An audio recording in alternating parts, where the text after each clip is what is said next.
Syederalun evakuasi korban longsor di Natuna, Kepulauan Riau pada Senin 6 Maret 2023 terhambat karena belum adanya alat berat yang dikerahkan.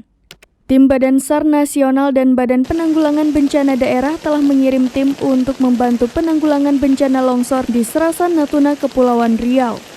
Tim Basarnas akan langsung fokus pada pencarian korban yang diduga masih ada tertimbun material longsor. Longsor tidak hanya menimbun pemukiman, tapi juga telah memutus akses jalan menuju lokasi bencana.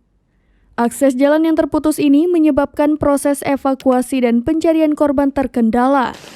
Longsor disebabkan oleh intensitas curah hujan yang tinggi dalam 2 hari terakhir dan kondisi tanah yang labil. Abdul Muhari selaku PLT Kapus Datin BNPB mengatakan terus melakukan koordinasi intensif dengan BPBD, TNI, dan Polri. Ia menambahkan estimasi korban yang hilang cukup banyak dan data yang diperoleh masih dinamis.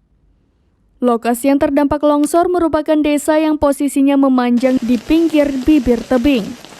Dia mengatakan BNPB akan mengirim logistik dasar menggunakan 1 helikopter untuk mempersingkat waktu.